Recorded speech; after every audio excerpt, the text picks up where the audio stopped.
বন্ধুরা, এই খবরটা যেন কোনো সিনেমার দৃশ্য। ভেনিজুয়েলার প্রেসিডেন্ট নিকোলাস মাদুরোকে 5ই জানুয়ারি হাজির করা হয়েছে মার্কিন যুক্তরাষ্ট্রের নিউ ইয়র্কের ম্যানহাটানের এক ফেডারেল কোর্টে। দৃশ্যটা অবিশ্বাস্য।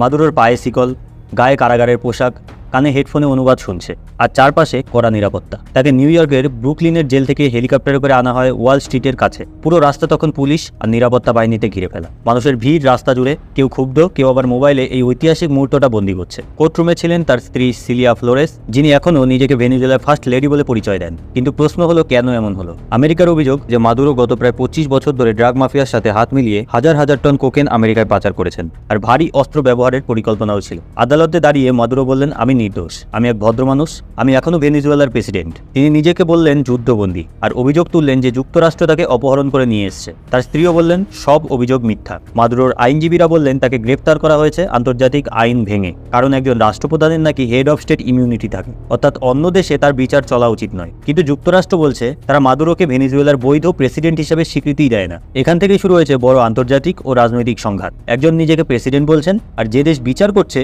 তারা মানছেই না তিনি প্রেসিডেন্ট। পরে শুনানি 17ই মার্চ। সেই দিন দেখা যাবে এই আইনি ও কূটনৈতিক লড়াই কোন দিকে যায়। এখন প্রশ্ন, মাদুরো কি সত্যিই আন্তর্জাতিক ড্রাগ সাম্রাজ্যের মাস্টারমাইন্ড, নাকি তিনি শুধু বড় রাজনৈতিক খেলার বন্দী এক নেতা? কমেন্টে আপনার মতামত জানাতে ভুলবেন না। ভিডিওটি ভালো লেগে থাকলে অবশ্যই লাইক, শেয়ার আর চ্যানেলটি সাবস্ক্রাইব করে রাখুন। দেখা হবে পরের এপিসোডে নতুন কোনো আন্তর্জাতিক ইস্যু নিয়ে।